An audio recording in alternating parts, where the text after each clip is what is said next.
ಒಟ್ಟಾರೆಯಾಗಿ ಏನೋ ಆಗಲಿ ಈ ಒಂದು ಕನ್ನಡ ಹೋರಾಟಗಾರರು ಆಗಿರ್ಬೋದು ಮತ್ತು ಸಹಜದ ಕನ್ನಡಿಗರಾಗಿರ್ಬೋದು ಬೆಳಗಾವಿ ನಂಬದು. ಮತ್ತು ಈಗಾಗಲೇ ಅಲ್ಲಿ 2ನೇ ರಾಜಧಾನಿ ಮಾಡಬೇಕಂತನೂ ಅಲ್ಲಿ ವಿಧಾನಸೌಧನ 2ನೇ ವಿಧಾನಸೌಧ ಕಟ್ಟಿದ್ದು ಆಯಿತು. ಅಲ್ಲಿ ಕಾರ್ಯಕ್ರಮನ ವರ್ಷದಲ್ಲಿ ಒಮ್ಮೆ ಅಲ್ಲಿ ಬಂದ ಕಾರ್ಯಕ್ರಮ ನಡೆಸೋದು ಕೆಲಸಗಳು ಆಗ್ತಾ ಇದ್ದಾವೆ. ಇವೆಲ್ಲವೂ ನೆರವೇರಿನಲ್ಲ. ಅದರ ಜೊತೆಗೆ ಈ ಬೆಳಗಾವಿ ಪೂರ್ತಿಯಾಗಿ ಏನಪ್ಪ ಅಂದ್ರೆ ನಮ್ಮವ್ರದ್ದಾದ ಕರ್ನಾಟಕದಲ್ಲೇ ಅದ ಕನ್ನಡದ ಭಂಗ ಅಂಗ. ಈ ಅಂಗವನ್ನು ನಾವು ಬಿಟ್ಟುಕೊಳ್ಳಿಕ್ಕೆ ಸಾಧ್ಯ ಇಲ್ಲ ಅನ್ನುವಂಥ ನಿರ್ಣಯ ತೆಗೆದುಕೊಳ್ಳುವಂಥ ದಿಶೆಯಲ್ಲಿ ಎಲ್ಲರೂ ಒತ್ತಡ ತರುವಂಥ ಮಾತಾಡಿದ್ದಾರೆ. ಇದರ ಅರ್ಥ ಇಷ್ಟ, ಮತ್ತೇನು ಬಿಡಿಸಿಡುವ ಅವಶ್ಯಕತೆ ಇಲ್ಲ. ಈ ಅಲ್ಲಿಯ ಮರಾಠಿಗರಂತೆ ಈಗಾಗಲೇ ಕನ್ನಡಿಗರೊಂದಿಗೆ ಅವ್ರ ಜೊತೆಗೆ ಜೀವನವನ್ನು ನಡೆಸ್ತಾ ಇದ್ದಾರೆ, ಬೆಸೆದುಕೊಂಡು ಹೋಗಿಬಿಟ್ಟಿದ್ದಾರೆ.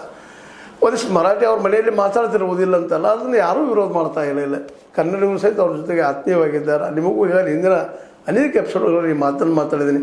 ಅನೇಕ ಮರಾಠಿ ಭಾಷೆಯ ಮನೆಗಳಿಗೆ ಕನ್ನಡಿಗರ ಹೆಣ್ಣು ಗಂಡು ತೆಗೆದುಕೊಳ್ಳೋದು, ಕೊಡೋದು, ಮಾಡೋದು ಅನ್ನುವಂಥದ್ದು ವ್ಯವಹಾರಗಳು ನಡೀತಾ ಇದ್ದಾವೆ ನಿರಂತರವಾಗಿ.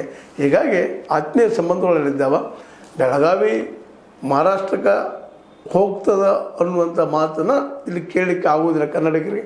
ಅದರ ಅರ್ಥ ಮರಾಠಿಗರು ಇಲ್ಲಿಯ ಕನ್ನಡಿಗರಿಗೆ ವೈರಿ ಅಂತಲ್ಲ, ಕೇವಲ ಬೆಳಗಾವಿ ಕರ್ನಾಟಕದಲ್ಲಿ ಉಳಿಬೇಕು ಅನ್ನುವಂಥದ್ದು, ಅವಿಭಾಜ್ಯ ಅಂಗ ಅನ್ನುವಂಥದ್ದು ಇಲ್ಲೇ ಆಗಬೇಕಾದಂಥದ್ದು.